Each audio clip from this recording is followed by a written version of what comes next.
இப்போ அந்த விபூதிக்காரர் இருக்காருல்ல, அவர் பாடுவதாக ஒரு பாட்டு. அது என்ன பாட்டுன்னா, சிவாய நமவென சிந்திப்பார்க்கு அபாயம் அணுகாது, ஒரு அபாயம் அணுகாது.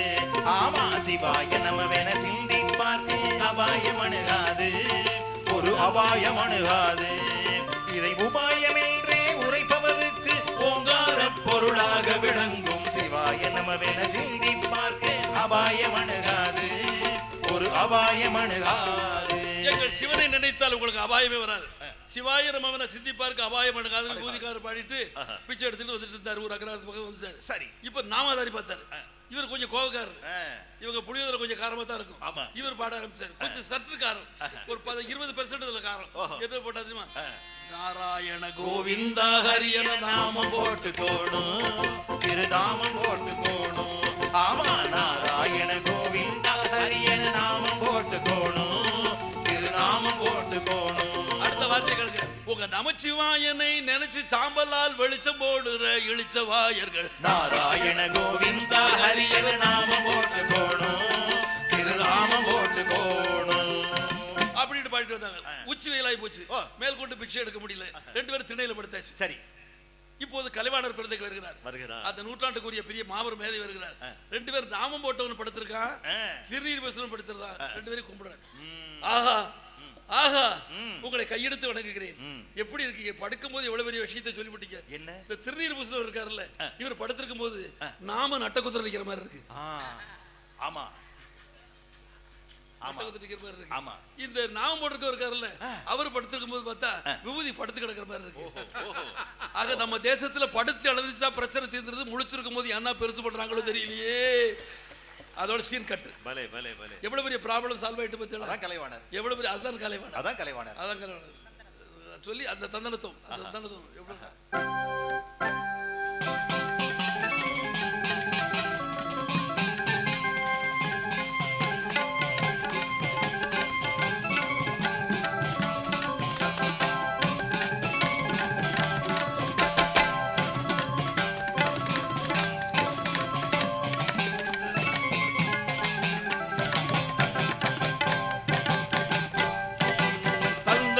என்று சொல்லியே வில்லினில் பாட, ஆமா, வில்லினில் பாட வந்தருள்வாய் கலை மகளே. தந்தனத்தம் என்று சொல்லியே வில்லினில் பாட, வில்லினில் பாட வந்தருள்வாய் கலை மகளே. பேரோடு புகழோடு சீரோடு சிறப்போடு, பேரோடு புகழோடு சீரோடு சிறப்போடு, ஊரோடு உலகோடு 7ஆம் ஆண்டு, ஆமா, 7ஆம் ஆண்டு ஈரோடு புத்தக விழா.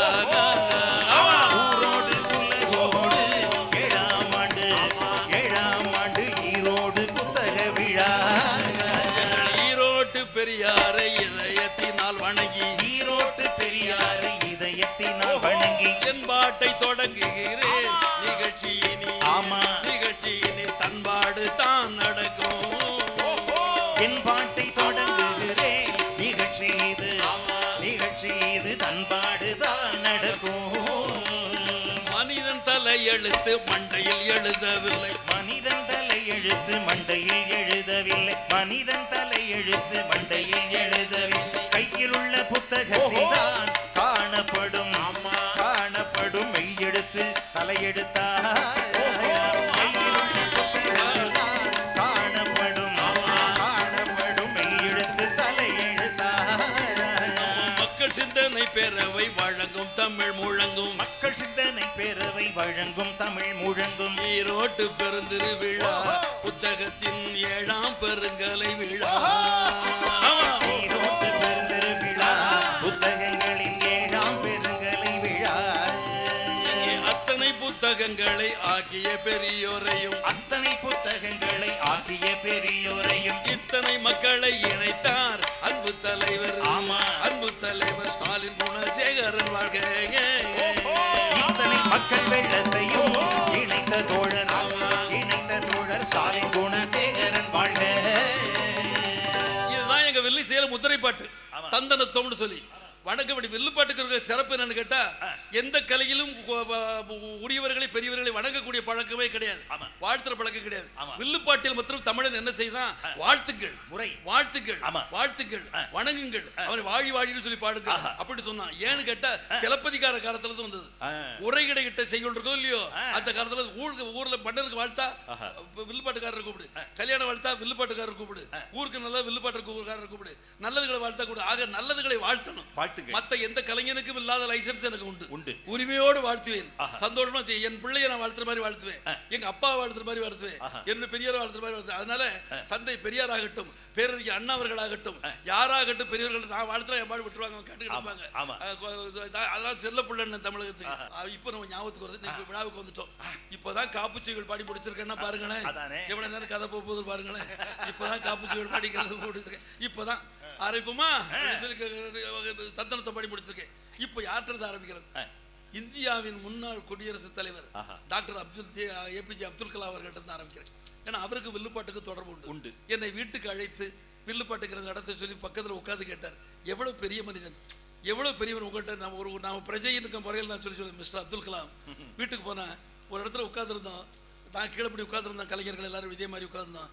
அவர் வீட்டில் 3 சோபா கிடக்கு. அவர் வீட்டில் 3 சோபாவில் ஒன்று உட்கார, சாதாரண ஸ்லாக் போட்டு தான் உட்காந்துருந்தார். ஸ்லாக் டிஷர்ட் போட்டு உட்காந்துருந்தாரு. அது வந்தவர் எந்த சோபாவில் யாருமே இல்லை, யாருமே இல்லாத சோபாவில் அதில் உட்காராம நாங்கள் கீழே இருக்கிறோம் என்பதற்காக, அடியேன் கீழே இருக்கிறேங்கிறதுக்காக அவர் சோபாவுக்கு கீழே தரையில் உட்கார முடியாமல் இப்படி இப்படி இப்படி கையால் மடிச்சுக்கிட்டு இப்படி அடிச்சுட்டு உட்காந்து. அது பெருந்தன்மை. அது என்ன பெருந்தன்மைன்னா, காந்தியடிகளை பார்ப்பதற்காக மவுண்ட் பேட்டன்ங்கிறது உள்ள வரும்போது உள்ள ஒரு நாற்காலி கூட இல்லைன்னு சொல்லும்போது மவுண்ட் பேப்பர் எப்படி பேட்டை காந்தி கூட உட்கார்ந்தானோ அந்த ஒற்றுமையை கண்டேன். அன்னைக்கு தான் பல செய்திகள் சொன்னேன். அவர் கேட்டு முடிச்சுட்டு என்ன சொன்னார் தெரியுமா, என்கிட்ட கேட்டு உங்கள்கிட்ட கீதை பகவத்கீதையுடைய 11th சாப்டர் கேட்கணும்னாரு. ஏன்னா 11th சாப்டரை பற்றி ஒரு புது விஷயம் சொல்லியிருந்தேன் நான். அன்னைக்கு கதை போகிற போக்குலேயே என்ன சொன்னேன், எனக்கு பகவத்கீதையில் ஒரே ஒரு கொஸ்டின் ஒன்று இருக்கு, அதை கேட்கலாம். அர்ஜுனனுக்கு வராத சந்தேகம் எனக்கு வந்தது. சொல்லலாம், நீங்க அறிவான பெருமக்கள் உங்கள்கிட்ட சொல்லலாம். அர்ஜுனனுக்கு வராத சந்தேகம் எனக்கு வந்து தொலைச்சது. ஆனா இப்ப கிருஷ்ணன் சொல்லுவாரு. ஆக உங்கள்கிட்ட கிருஷ்ணனை மதிச்சு ஒன்று சொல்றேன். அது என்ன சந்தேகம்னா, கிருஷ்ணன் என்ன சொல்றாரு, அர்ஜுனா உனக்கு நான் உதவாது, நானும் தூரத்துக்கு தட்டிடு, நான் செஞ்சேன், நான் கோவிச்சேன், ஏன் நான் நானும் தூக்கி தூர தட்டிடு அப்படின்னு யாரு சொல்றா, நானும் தூக்கி தூர தட்டிடுன்னு பகவான் சொல்றாரு. ஆனா கொஞ்ச நேரம் கழிச்சு என்ன சொல்றாரு, 10வது தேதி விபூதி யோகத்தில் சொல்றாரு, காமதன்னு நான் தான், வேதம் நான் தான், கங்கையார் நான் தான், சாமவேதம் நான் தான், எல்லாம் நான் தான். இது பத்தி சந்தேகம் அப்ப உள்ள அர்ஜுனனுக்கு வரல. இந்த அர்ஜுனனுக்கு வந்துட்டு வரணும், தலைமுறை வளருதுன்னு அர்த்தம். இந்த அர்ஜுனனுக்கு வச்சு கட்டுவா. இங்க வந்துட்டு இவன் என்ன கேட்டா, திடீர்னு என்ன கேட்டா, கண்ணா வேற ஒண்ணும் இல்லை, ஒரே ஒரு சந்தேகம். அவர் பெரிய சான்ஸ்கிரிட்ல விரட்டாரு, சம்சயாத்மா வினைச்செதி, விரட்டர் பாஷை பேர். கொஞ்சம் விரட்டிட்டா விரட்டா போயிடுவாங்க. தமிழ்ல 10 நிமிஷம் சொன்னா கூட நினைச்சு போக மாட்டான். இதுல ஒண்ணு சொன்னா துர்கே ஸ்மிருதா ஹரசி பீதி மஷேக சத்தோக சொஸ்தைக்கு ஸ்மிருதா மதி மதிவ சுபாம் ததா சி தாருத்ரி துக்க பகாரி கதோதரி சர்வோபகார கர்ம சதாத்திர சித்தாண்ட போதும். பெரிய ஆள் புரியாம சொல்லிட்டா தமிழனுக்கு பெரிய ஆள்னு அர்த்தம். புரிஞ்சிட்டா போச்சு. உதாரணம் நான் சாட்சி வச்சுட்டு சொல்றேன். தோங்கியன் பாராகத்தில் ஒரு ஹிந்தி பிக்சர் மிஸ்டர் சாந்தாராம் எடுத்தது, காந்தி தத்துவத்தை வச்சு எடுத்தது. சென்னையில 250 நாள் ஓடிச்சு. ஹரிதாஸ் ஓடின மாதிரி ஓடிச்சு அந்த ஹிந்தி பிக்சர். உலக 13,000 அடி. அதை மொழிபெயர்த்து அந்த கதையை வச்சு அப்புறம் ஒரு கதை எடுத்தாங்க. 10 நாள் ஓடல. ஏன்? வேற ஒண்ணும் இல்லை, தமிழருக்கு புரிஞ்சிட்டா ஓடல. இந்த ஒரு தத்துவத்தை வச்சுட்டு தான் கோயில வேற பாஷையில் அர்ச்சனை பண்ணணும்னு சொன்னான். புரியுதா? புரியாட்ட மதிப்பீடு. சம்சயாத்மா வினச்செதி, சந்தேகப்பட்டவன் அழிவான் அப்படின்னு சொல்லி சொன்னாரு. அதை அர்ஜுனன் கேட்கிறான். அர்ஜுனன் ஆகிய நான் கேட்கிறேன்னு வச்சுக்கோ. ஏன்னா ராஜாஜி சொல்வார், சொல்ல தெரியுமோ, வி ஆர் ஆல் அர்ஜுனாஸ் அப்படின்னு. நம்ம எல்லாம் அர்ஜுனா பாரு. அப்ப அர்த்தம் இல்லாம அவர் தான் லைசன்ஸ் கொடுத்துருக்காரு. நான் கேட்டேன், கிருஷ்ணா நீ எல்லாத்தையும் நான் கூடாதுன்னு, அர்ஜுனா நீ நானும் கலைஞ்சிருன்னு, நானும் தூர போட்டேன்னு சொல்லி சொன்னேன். நான் சரி நான் தூர போட்டேன்னு வச்சுக்க. ஆனா நீ எனக்கு அறிவு சொல்றவன், மேல ஆசான் நிலையில் இருக்கிறவன், நீ என்ன சொல்லி சொன்ன தெரியுமோ, நீ நான், அது நான், இது நான், கங்கை நான், இது நான் சொல்லி நீ சொல்லலாமா? எங்கள்கிட்ட கூடாது என்று சொன்ன ஒரு குணத்தை நீ கை கொள்ளலாமா? இந்த ஒரு சந்தேகத்தை நீ சொன்னபடி கேட்க நியாயமான சந்தேகம் தான் இது. மிஸ்டர் அப்துல் கலாமுக்கு ரொம்ப பிடிச்சது நான் கேட்ட கேள்வி. அப்ப பதில் சொல்றதா சொல்லி சொன்னேன். அதுதான் விளக்கம் முழு நிகழ்ச்சி கேட்கின்றாரு. அதுக்கு அர்ஜுனுக்கு கிருஷ்ணன் சொல்ல, அப்பா வேற ஒண்ணும் இல்லை, நான் என்ன நான் ஏன் சொன்னது காரணம் வேற ஒண்ணு இல்லை, இவன் தான் கிருஷ்ணன் என்று சொல்வதற்கு இன்னொரு கிருஷ்ணன் உலகத்துல இல்லை. இவன் தான் கடவுள் என்று சொல்வதற்கு இன்னொரு கடவுள் கிடையாது, உலகத்தில் ஒரே கடவுள் தத்துவத்தில் சொல்றேன். அதற்காக நான் என்னை சொன்னேன், தவிர வேற ஒன்றும் இல்லைன்னு முடிப்பேன். இதைத்தான் மிஸ்டர் அப்துல் கலாம் சொல்றது என்ன சொன்னாரு, இதை 11th சாப்டர் உங்கள்ட்ட ஃபுல் நிகழ்ச்சி கேட்கணும், ரொம்ப அருமையானது, பெரிய ஸ்பார்க், பயங்கர ஸ்பார்க் அது, நான் கேட்கணும் அப்படி சொல்லி பெரியவர்களுக்கு விரும்பினாங்க. அந்த இடம் முக்கியமான அவர் நினைச்சுக்கிட்டு கதை ஆரம்பிப்பான்.